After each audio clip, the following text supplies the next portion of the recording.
ও মাঝি ভাইয়া, ও মাঝি ভাইয়া, যাবেন নাকি? ও ভাইয়া শুনছেন? বলছি ভাইয়া, আমাদের বাপ মেয়েকে একটু গোয়ালপাড়া দ্বীপে পৌঁছে দেবেন।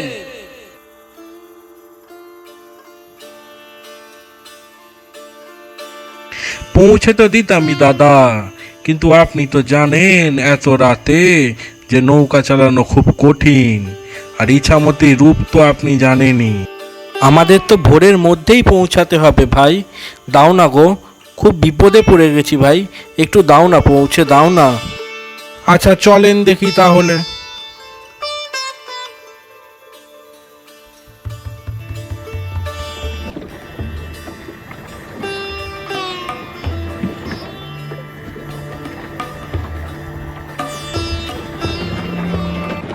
তুমি আমাদের যা উপকার করলে মাঝি ভাই, আমি সত্যি তা চিরকাল মনে রাখবো গো, চিরকাল মনে রাখবো।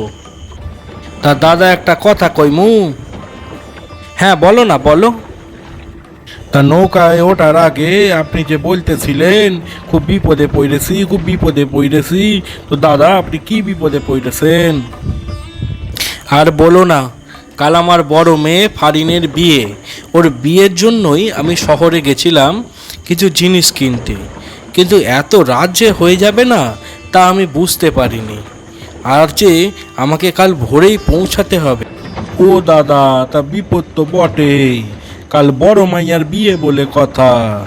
তা দাদা, এটা কি আপনার ছোট মাইয়া নাকি?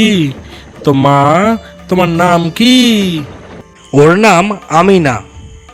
বারে বাহ, খুব সুন্দর তো নাম খান্ডে মা তোর। হ্যাঁ মাঝি ভাই, ওই দুটোই মেয়ে আমার, ওরাই আমার কাছে সম্পদ গো মাঝি ভাই, ওরাই আমার কাছে সম্পদ। হ্যাঁ গো দাদা, এই পোলা মাইয়ারাই তো সব, তাছাড়া আর আমাদের কি আছে গো দাদা?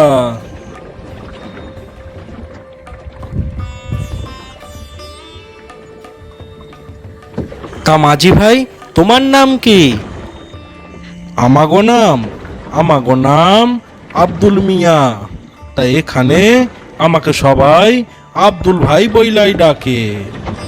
তা আব্দুল ভাই, তোমার বাড়ি কোথায়? এখানেই তোমার বাড়ি? না গো দাদা, আমার বাড়ি বাংলাদেশের ফরিদপুরে, এখন আমি এখানেই থাকি। ও, তাহলে পরবে দেশে যাও নাকি? না গো দাদা, 6 বছর হইয়া গেল, এখন আর দেশে যাইনি, এখন আমি এখানেই থাকি আর নদীর এ কুলুকুলি কইরা বেড়াই। আমি না মা, এই নৌকাটাকে ভালো কান ধইরা বস। এই যে ইছামতি নদী রে, এর ইচ্ছার কোনো ঠিক নাই, এ কখন কি রূপ ধারণ করে কেই জানে। ভালো করে ধইরা বস মা, ভালো করে ধইরা বস। আচ্ছা আব্দুল ভাই, তুমি বিয়ে করনি কেন? বিয়া আমি করেছিলাম গো দাদা, করেছিলাম। করেছিলাম মানে কি হয়েছে তাহলে? সে দাদা শুনতে গেলে অনেক সময় লাগবে, অনেক বড় ঘটনা গো দাদা। সে বলোই না, আমাদের পৌঁছাতে এখনো অনেক দেরি, বলো বলো। বিয়ে দাদা বহু বছর আগেই আমি কইরাছিলাম, আর দাদা আমার 13 বছরের এক মাইয়াও ছিল। সত্যি কথা বলতে দাদা, আমার বউখানটা না এক পরপুরুষের সাথে চইলা গেছে। আমার খবর সে কোনোদিনও নেয়নি গো দাদা, কোনোদিনও নেয়নি। নিজের বলতে ছিল শুধু আমার ওই মাইয়া পারভিন। আমাকে ও মাইয়া খুব ভালোবাসতো, সব সময় আব্বু আব্বু করে পাগল হইয়া থাকতো আমার ওই মাইয়া খান। আমি যখন নৌকা চাইলা যেতাম তখন আমার জন্য কত কিছু রান্না কইরা রাখতো। এখন থাকলে বোধহয় দাদা ওরও বিয়ে দিতে হতো আমায়। মাইয়ার বিয়ে দেওয়া যে বাপের কত আনন্দ হয় তা আপনাকে দেখে বুঝতে পারছি দাদা। তা ও এখন কোথায়? ও আর নেই গো দাদা, ও আর নেই, ও এখন আল্লাহর কাছে চলে গেছে। আমার মাইয়াটা না লাল চুড়িদার খুব পছন্দ করতো দাদা। 2 দিন পর আমাদের পরব ছিল। তাই তাড়াতাড়ি আমি সব কাজ মিটিয়ে মাইয়াটার জন্য লাল চুড়িদার, হাতে চুড়ি ও একখান টিপের পাতা নিয়া বাড়ির উদ্দেশ্যে রওনা দিলাম। সেদিন আমার খুবই আনন্দ হইতাছিল গো দাদা, মাইয়া খানকে দেখবো বলে। ওর মুখখান একবার দেখলাই আমার সব দুঃখ ভুইলা যেত গো দাদা, সব দুঃখ ভুইলা যেত।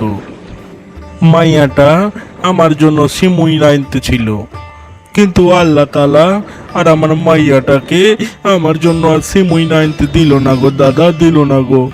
কাপড়ে আগুন লাইগা আমার মাইয়াটা পুরো পুড়ে গেল গো দাদা, পুরো পুড়ে গেল।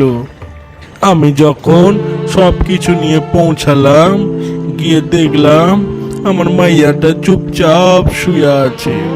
কত ডাকিলাম, পারবিন, মা ওঠ রে, মা ওঠ রে, দেখ তোর আব্বু এইছে তোর কাছে, এই দেখ তোর জন্য কি নিয়ে এসেছি।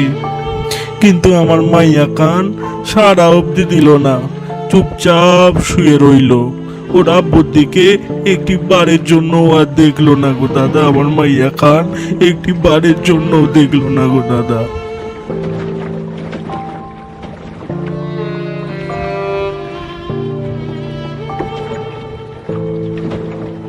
ওই যে দাদা গোয়ালপাড়া এসে গেছে, এবার আপনারা আস্তে আস্তে যান, মাইয়াটার ভালো করে বিয়া দেন দাদা, ভালো করে বিয়া দেন।